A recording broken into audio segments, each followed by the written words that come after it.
નમસ્કાર, આપ નિહાળી રહ્યા છો સુરત ફર્સ્ટ ન્યૂઝ। હું છું મેઘા અગ્રાવત અને જોઈએ આજના સમાચાર વિગતવાર। શ્રાવણ માસના સાતમના પવિત્ર દિવસે નાવડી ઓવરા ખાતે શીતળા માતાની પૂજા અર્ચના યોજાઈ હતી। શ્રાવણ માસના સાતમના પવિત્ર દિવસે નાવડી ઓવરા ખાતે શીતળા માતાની પૂજા અર્ચના યોજાઈ હતી। ધાર્મિક પ્રસંગે 300થી વધુ મહિલાઓ ઉપસ્થિત રહી માતાજીની આરાધના કરી હતી। મહિલાઓએ પરિવારના સુખ શાંતિ અને આરોગ્ય માટે પ્રાર્થના કરી। બાળકો અને પતિનું સ્વાસ્થ્ય સારું રહે તેવી માતાજીને પ્રાર્થના કરવામાં આવી હતી। પરિવાર નિરોગી રહે તેવી શ્રદ્ધાભેર પ્રાર્થના સાથે મહિલાઓએ આશીર્વાદ મેળવ્યા હતા। સમગ્ર વાતાવરણ ભક્તિમય બની ગયું હતું।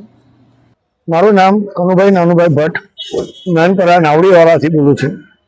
છેલ્લા 55 વર્ષથી આ પૂજા કરું છું અને શીતળા માતાનું પૂજન સર્વ રીતે સુખી કરવા માટેનું સારામાં સારું હિન્દુ ધાર્મિક રીત પ્રમાણે થાય છે। અહીંયા આગળ બહેનો આગલે દિવસે રાંધણ છઠના દિવસે રાંધી બીજે દિવસે સવારે તાપી કિનારે પૂજા કરવા આવે છે। પછી પૂજા કરવા દરમિયાન પોતપોતાની મનની ઈચ્છા બી પૂર્ણ થાય છે, એ માટે જ ખાસ આવે છે।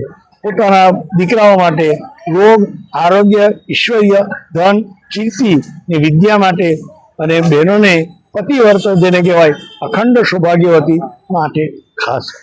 મારું નામ રિયા કિશોરભાઈ ખલાસી છે। હું અહીંયા નાવડીવાળા પર પૂજા કરવા આવી છું શીતળા સાતમની।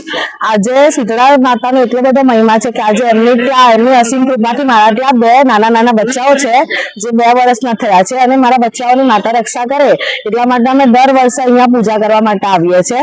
શીતળા માતાનું એટલું બધું મહત્વ છે। અમે આ વ્રત એવી રીતે કરીએ છીએ કે એક દિવસ આગળ રાંધણ છઠ હોય છે, જ્યારે અમે ગરમ જમવાનું બનાવીએ છીએ અને બીજા દિવસે એ જ જમવાનું અમે લોકો જમીએ છીએ અને એના કારણે આજે અમારા બચ્ચાઓ સુખી અને સહી સલામત છે।